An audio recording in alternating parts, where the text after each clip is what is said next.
We continue the shir with Rabbi Arizal, the Sichos HaRan, Seif Kuf Mentes, paragraph 149, which deals with the story of the Zion Betlers. The 13th story in the Sipurei Maises, stories told by Rabbi Arizal. The 13th story, called the Zion Betlers, is the greatest of all the stories. Rabbi Arizal himself stated that if his only accomplishment was this one story, he would still have reached the pinnacle, the greatest height possible for a tzadik. Because this story contains all these seidos, all the heavenly secrets from creation on through till the coming of Mashiach and Asad Lavai. We, of course, can only repeat the story, tell it as Rabbi Arizal told it. We can try to glean a bit of the secrets involved, to decode some of the words of the story, since we have Rav Nosson to guide us just a little. But even that little too is infinitely precious for our neshamas to absorb the story, and then in the hope that the Asad Lava in the future, in Gan Eden or after Mashiach's coming, will understand much more about the story. We started the story in the last shir, a very brief synopsis to get us up to date. Very briefly, Rabbi Arizal started the story about a king who handed over the kingdom to his son, to the prince, and warned the prince that he's going to have a yerida, he's going to drop, he's going to fall from his status, but that the warning is he should never, ever be atzvus, never be depressed. If he'll be besimcha, and he'll succeed, he'll come back very easily. If he'll find himself depressed, then he will fail, chas v'shalom. So this was the beginning of the story, which told about how this prince actually fell from his faith, from Amunah, because he went to study in depth the wisdom of philosophy, which is completely contrary to Amunah, to faith. So he fell from his faith, he suffered because of this, and right there this story is suspended. At that point the story is suspended, temporarily so-called, although we did find the end to that story. Rabbi Arizal himself said the end of that part of the story, combined with the rest of the story, the Zion Betlers, will be told when Mashiach comes, which means very, very shortly. At that point, Rabbi Arizal begins the second portion of the story, dealing with two children who were lost in the forest. These two children joined a group of beggars. The word is betlers. The Yiddish word for beggar is betler. Rabbi Arizal calls them betlers because they were beggars in the sense that they begged from Hashem. Tzadikim beg of Hashem through tefillah. Now the Zion Betlers are the 7 betlers who came, one after the other, in succession. They were never two at a time. One came after the other to these two children who were lost in the forest. They gave them food, and they gave them each a bracha, a blessing that the children should be like themselves. Each one of these Zion Betlers was unusual physically. The first one was blind. The second one was deaf. The third one had a throat that was out of line. The fourth one was a hunchback. The fifth and sixth and seventh also were maimed. One had no hands, and the other had no feet, was a cripple, and so forth. In other words, every part of the body, there was something seemingly wrong with it. Now, despite this, the 7 betlers appeared as unusual in that they were able to get along very well despite the handicaps. Now, later on, these two children came out of the forest, they were saved, and years later there was a shidduch made between the two of them. They joined the group of beggars, and in this feast, the wedding feast, the Chassidut and Kala reminded themselves about those 7 bettlers. They began to cry, to crave, to yearn, to see those 7 bettlers again. This craving and yearning and crying is what arouses the kindness in heaven, where the yearning, the kisufim, is answered. So we have the story of the first bettler who appeared suddenly at the wedding feast and said to the Chassidut and Kala, I am a blind bettler, but I am blind in the sense that I do not see anything that goes on around me in this world. I do not bother to look at Elam Hazah, this world, because nothing here is worth looking at. So the entire world passes before me like the blink of an eye. Actually, my eyesight is the best of all, because I see only that which is good, that which is pure spiritually. But more importantly, he said, I am very old, and yet I am a very young child. I haven't even begun to live yet, despite the fact that I am very old. Now, this statement, that I am very old and yet very young, is not my own statement alone. I have the confirmation about this from the great eagle, that I am that old and yet young, and I'll tell you a story about this. Now, this is the part we were up to, the story that this blind bettler told, in which he will enlighten us about his greatness.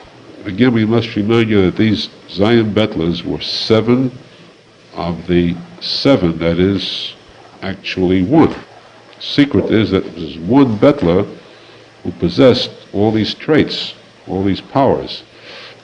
But these 7 qualities, this is speaking about the tzadik emes, who possesses unusual powers.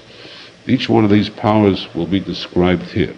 This is the first bettler speaking about what hidden power he has. In telling this story, he reveals part of the secret. This is a story the blind bettler told.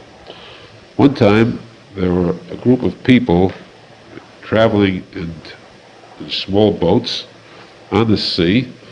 A very severe storm came up and smashed these boats.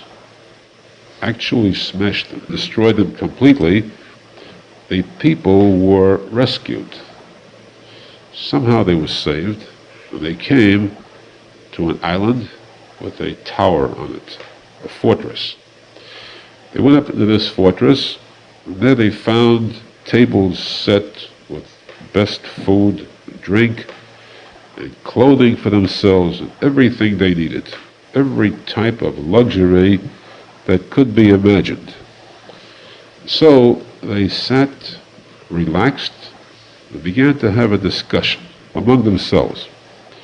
And they decided each one should tell a very old story, not just a plain old story, meaning that which he recalls, the furthest back that he could recall.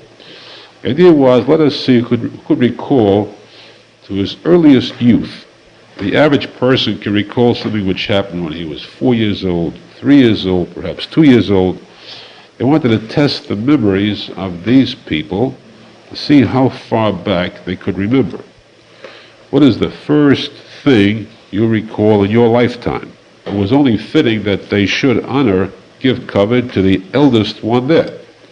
The eldest one among them, and of course the word zokein, elderly person, zokein means a chacham. Zokein is zekon chachma, the eldest, considering him to be the wisest. They invited him to speak first, to tell his story first. His reply was, what shall I tell you? I recall even as they cut the apple from the branch.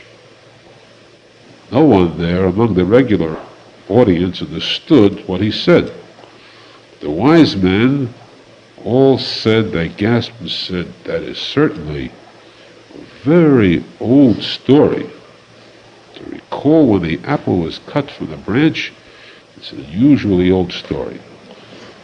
So, we'll soon have the interpretation, although you can tell yourself, you can understand yourself, what is meant by these statements. Then they offered the second eldest person to speak, the opportunity to tell his story, and this second one spoke up. He was not as old as the first, and he said, "You call this an old story? This story I recall also, but I also recall even when the candle was burning." And they all said, "This surely is an older story than the first." Now they marveled at the fact that the second one, who was younger than the first, could recall a story that was older, that went further back. Of course, as we'll see later on, this refers to their own life, their birth, going back to the time of their birth. The second one recalled an incident that occurred before the first one. When he spoke about cutting the apple from the branch, he meant cutting the umbilical cord. He recalled the very moment that he was born, the moment that he came forth into life, as he appeared into this world. From that moment on, he recalled. He could recall that far back. The second one said, "I recall even further back. I recall when the candle was burning," because the Gemara says that every child during the 9 months of pregnancy has a malach, an angel that teaches him Torah, and there is a candle burning above his head. Of course, this is a spiritual candle. A woman can walk around with a fire candle burning it. This spiritual candle burning above his head, the spiritual light, in which the child can see. The light is so bright that the child can actually see from one end of the world to the other. Neither. And during that time, the child's wisdom, this refers to his wisdom, the light means the wisdom, he can see more than any human being. He is taught the entire Torah. The moment he is born, though, the moment he comes out, the moment he emerges into this world, that same malach strikes him above the lip. He forgets everything. But before he does that, he is warned. He is made to swear. Everything you've learned now, you're going to forget. But it's your duty, it's your mission in life, to bring all that back and to carry out every single mitzvah you learned. Now here we see that the second Zaken, the younger one, recalled further back, because the first one recalled from the moment of birth, the second recalled even before birth, during pregnancy. What is meant by being younger and recalling further back? In one statement, Arizal explains that young birth means a person who converts is considered being born the day of his conversion. He is a newly born person. There is no reckoning with his past. From that day on, he is born anew as a Jew. The same thing applies to a Baal Tshuva, a person who committed sins, who did wrong, who strayed, who wandered away from the mitzvahs of the Torah, who actually rebelled against Hashem's commands. He is a sinner. He is a pesheya. He is a meidei. He is a rebel. But if he does tshuva with sincerity, his sins are erased, his past is gone, he is a newly born person. He is starting life anew as a pure Jew. That means that he is now born anew. And therefore, the first Zaken recalled up to a point back. The second one recalled that. Your point of tshuva, he said, I did tshuva above that. My tshuva went still further back. I covered your tshuva plus. What you did tshuva on, and you reached a new plateau, your new plateau, to me, was considered a yerida, a drop.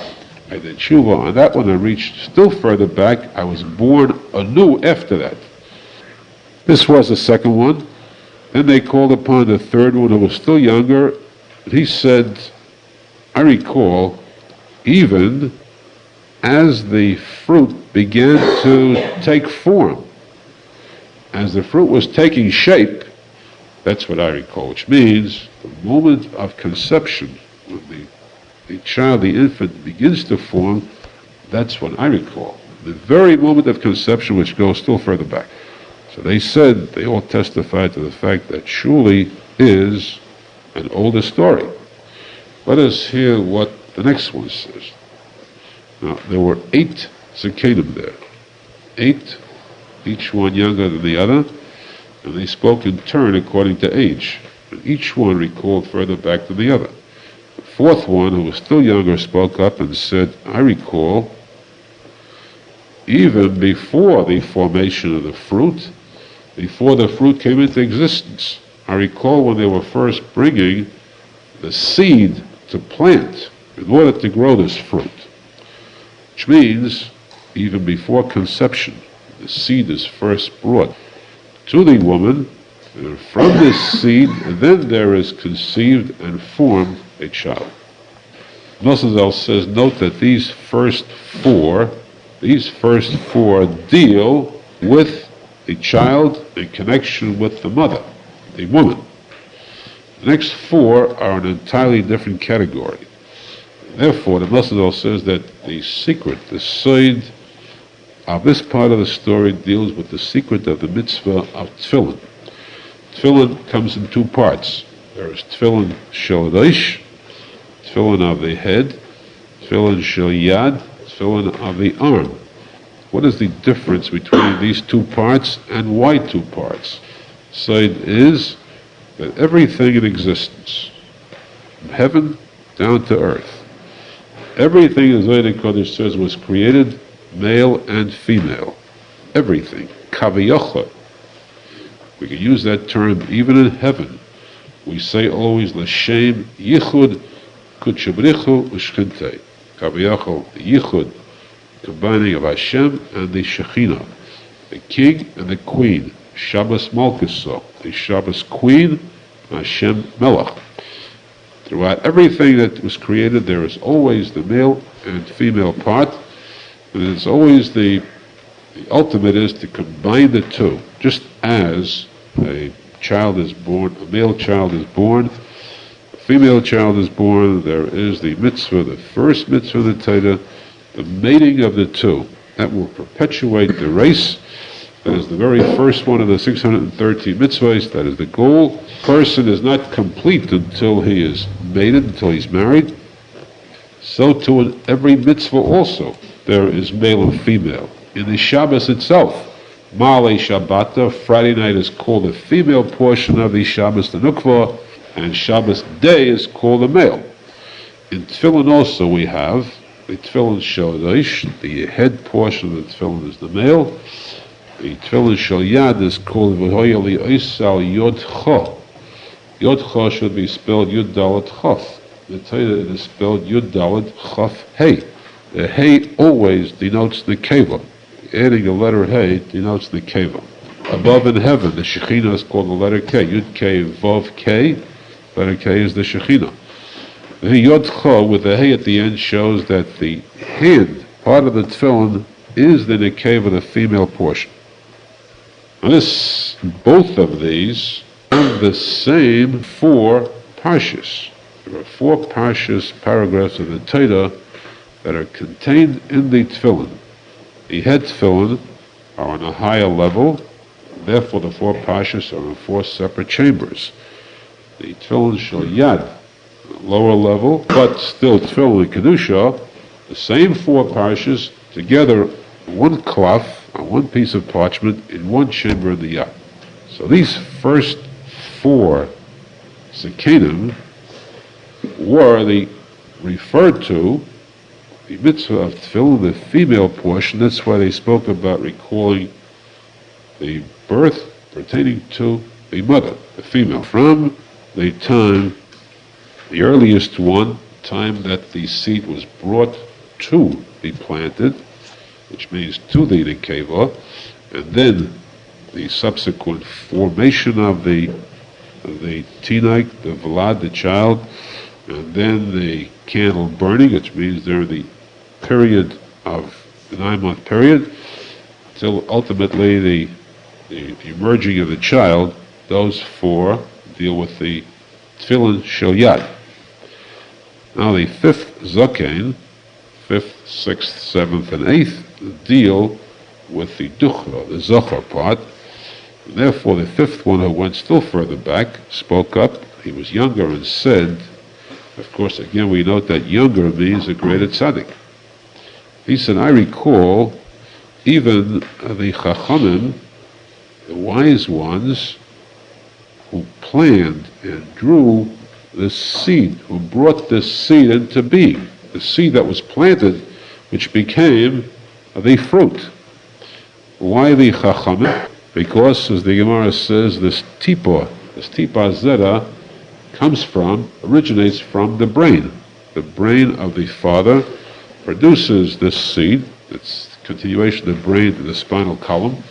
And therefore we call this the Chachamim who produced this seed for the planting, for the formation of the child, which dates further back than any of the first 4. The 6th one spoke up and said, I recall before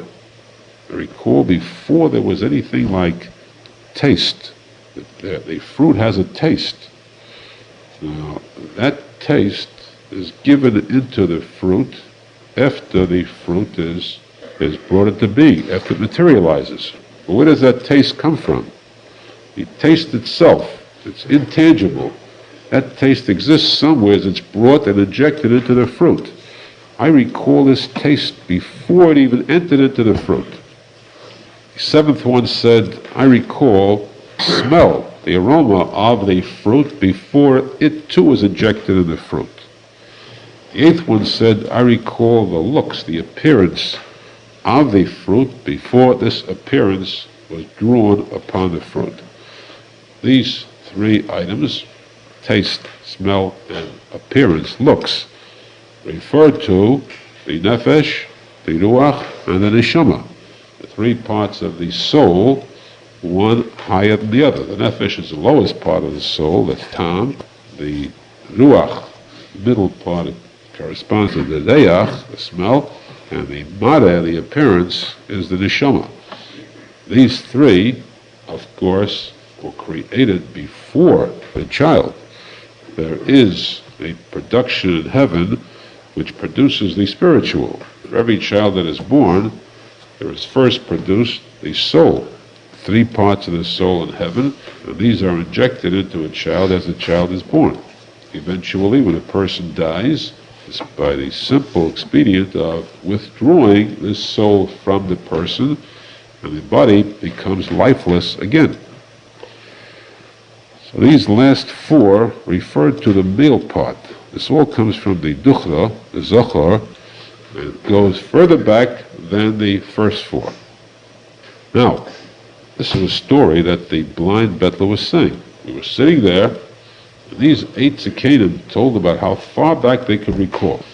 Arizal says, let's analyze this. To be able to tell a story like this takes supernatural powers. How does a person know about things like this? In other words, the relator of this story, the blind bettler, or better still, who is the real relator of the story, Arizal himself. To be able to tell this story, that means that he himself had reached this madrega. And more, because we have not heard yet the bettler's part of the story, in reference to the ratio to these 8 zakenim. But to be able to tell this, that means that he has reached a point that is so high in kedusha. Let us analyze the height. Let's see how great this takes. Let's go back in history. Could we find anywhere in history any person who was able to recall this far back? People with unusual memories. They could recall the time they were 1 year old or 6 months old, if such people exist, or less than that. The Gemara says that there were 3 great rabbis of the Gemara. Shmuel, one, who told that he recalled the nurse who took part in his birth. He recalled seeing the nurse as she removed him when his mother gave birth. That's the Gemara, Yerushalmi. That Shmuel was the leading rabbi of Bavly. He recalled this case so far back that his memory go. The Yeshua Levi told that he recalled very clearly at his own bris, he recalled the male, as the male performed the bris, which of course is 8 days later, but there's still some memory. And the Gemara says that Rabbi Nachman recalled the women nurses standing around the bed too at the time that his mother gave birth, the time that he was born. And these are so unusual that the Gemara Yerushalmi speaks about the unusual powers of memory of these three rabbis of the Gemara. It goes back to 1,500 years ago. The rabbis of the Gemara were so great that they had heavenly powers, supernatural powers. They could visit heaven, they could be Mechayim Mesim, and yet this is all the Gemara tells. They were able to recall up to what the first of these Zakanim told. None of them went further back than the first Zakan, who recall when they cut the apple from the branch, which means the time of his birth. Arizal speaks about the other 7 that went much further back than even these rabbis of the Gemara. And then we come now to the blind bettler himself who was telling the story, and he said, I was there at the time. I was a very young child. And I said to them, I spoke up and said to them, all these stories that you tell, I recall also. But I recall more. I recall nothing. I recall when there was nothing. And that's an awesome statement, because what is meant by that, of course this is a very delicate term to explain. This goes into the depth or the heights of the terms used in the Zayda Kodesh and Kabbalah. Speaking about the Sfidos, we speak about the height of the Sfidos, one above the other, until we come to the Keser. Keser itself, where Keser is the first emanation from Kaviyachal Ein Sof, from Hashem. Where above that there is, these are all dark. Everything is dark. All these spheres are called light, Oidus. They're all dark compared to the source, to the origin. And this part, this nothing so-called, which means the beginning is ayin, which is nothing, but ayin really is the keser. Remember that the keser is parallel to the three spheres, the upper spheres. The aleph is the keser, the yud is the chachma, the first letter of Hashem's name, and the nun is nun shari bina. Keser chachma bina makes the word ayin. This ayin is the keser, the crown from which all comes, from which everything comes out. The birth of everything spiritual comes from the keser, ultimately. So even the nefesh, ruach, and neshama come from the keser. Therefore, he said, I recall all this, and I recall nothing, which means the ayin, the kedusha of the mokkah. Everyone all testified very warmly and said, this is certainly the oldest of all the stories we've heard, which means that it is a very great chiddush, unusual, that this child, the youngest of all, remembers more than all the others. And then suddenly, the Betler continued, suddenly a great eagle knocked at the door of this tower, and he entered and said, this is the great eagle he referred to. In the beginning, when he said he has a testimony of the great eagle about the story, about his powers. The great eagle said to all these tzaddikim, stop being poor, return to your treasures, which means go back to your ships. But the ships were destroyed. What is meant here is this great eagle was the malach who was appointed over the neshamas. There is a Malach. The Gemara says Malach is appointed over the Neshamis. It is he who keeps track of them, watches over them, guards them, until the specified time when the Neshamis may return. At Tchias HaMesim, they come back to life, they return to their bodies. So the story of these people were in boats. The boats were smashed. The storm that smashed the boats, the storm refers to the angel of death. The boat refers to the body. The angel of death destroyed, killed the person, but of course the Sichos rose up and went to this tower, this fortress, speaking about the Gan Eden, temporarily until the time of Tchias HaMesim. In this story we see here we have a hint at the entire story of the life of a tzadik from birth up to the time of death, beyond that, and ultimately Tchias HaMesim. Now this great eagle, who was this great eagle, this Malach? This Malach, R Nosson says, we see from the Zaydik Kodesh, this refers to the Malach we just dealt with in last week's Parsha. Malach Memtes, who in the Chumash is called Chanech. V'yishalech Chanech es Elikim. Chanech lived to the age of 365, the Torah says, which means this Malach covers all the 10 Sfiros, the Shin. 3 upper Sfiros are hundreds, the 6 lower ones are tens. The last Sfira of the Malchus, the letter Hey, is 1, is single. But 365 refers to the 10 Sfiros. He lived 365 years, and he was gone. Hashem took him up. Malach Chanech became this Chanech on earth, and then became the Malach Memtes, who is the Shishiva, the head of the Yeshiva Shalmala, the heavenly Yeshiva, the Yeshiva of all the Malachim and Tzadikim in heaven. And therefore he is the master of all these Neshamis in heaven. So this Malach now told them, he now spoke about the stories they were telling. And he said to them, each one of you shall now leave this tower according to your age. The one that is oldest shall leave first.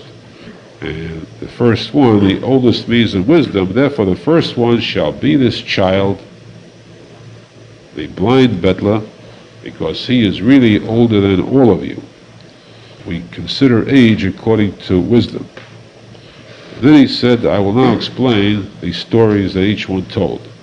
Each one spoke about how far back he could recall, and as we explained, he interpreted these words.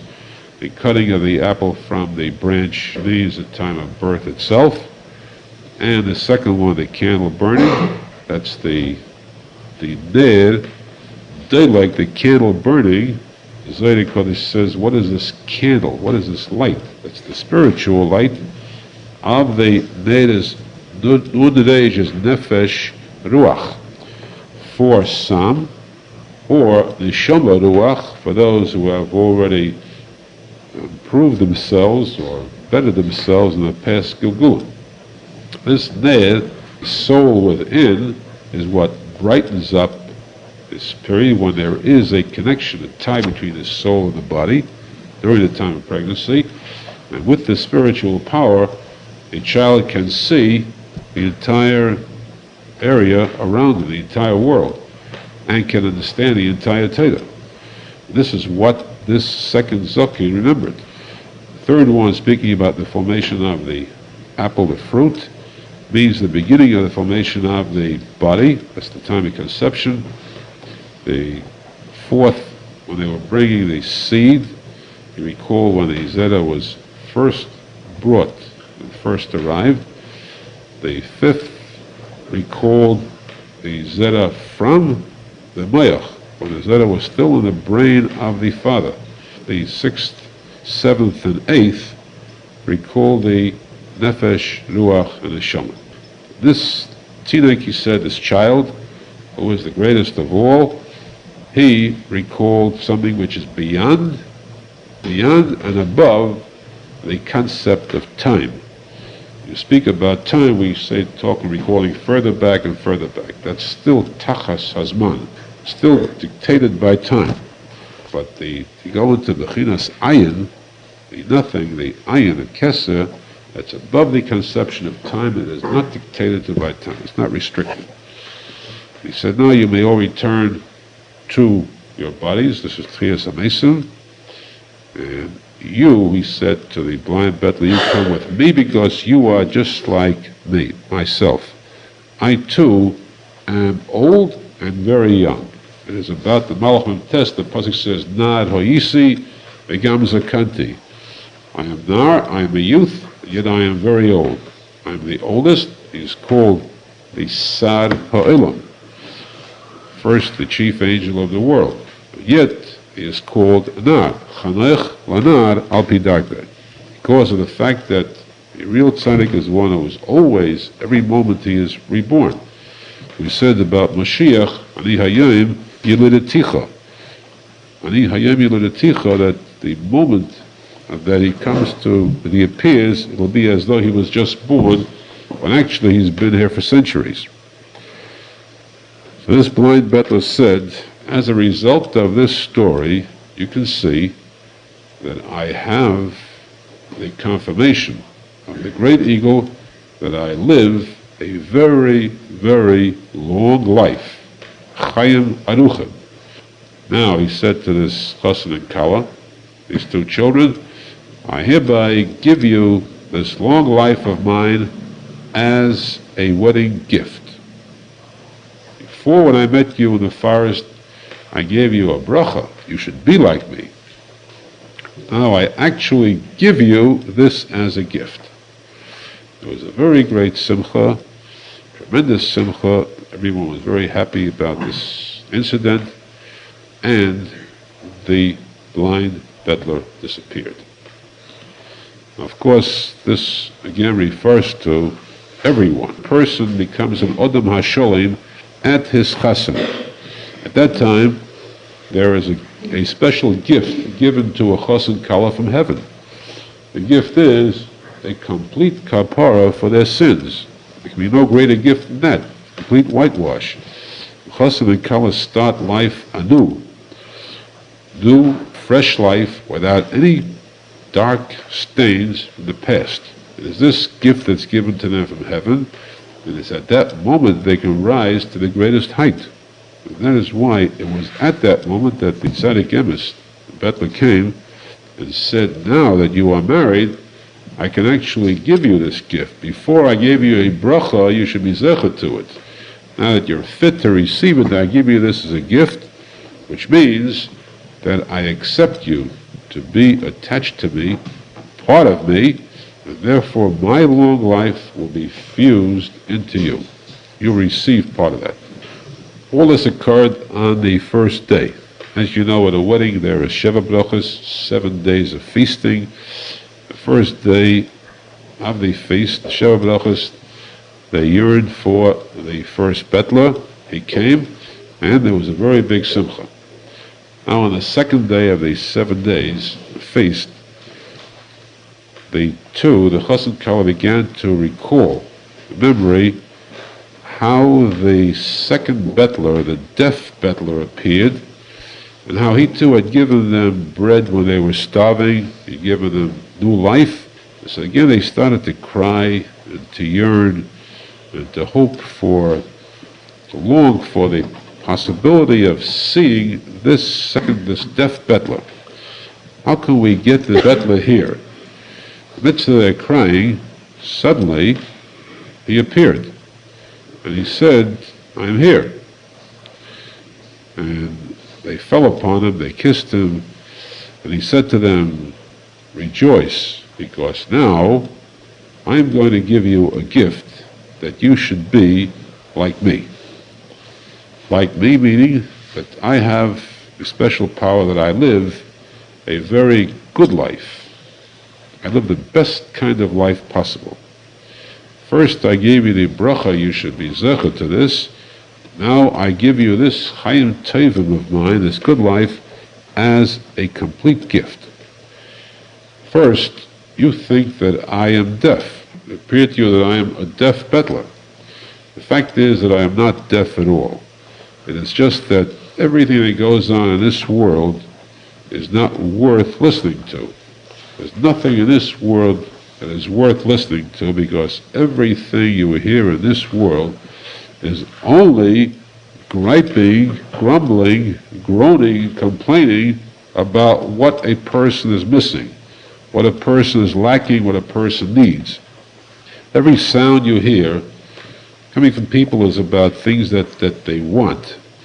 Each person cries about something he's lacking, and even when it does come to a very happy occasion, then it's only because they are happy over the fact that the chisoren, that which they lacked, they now have completed, they have fulfilled. They have found that which they were missing. But after this is over, they go back to their crying, complaining about other chassidus. So therefore, to me, this whole world is not worth anything. It is not worth it to have my ears absorb the crying about things that they are missing. And why? Because I live a life that is so good, so pure, and so perfect, that there is no chisoren in this life at all. My life is perfect without anything missing at all.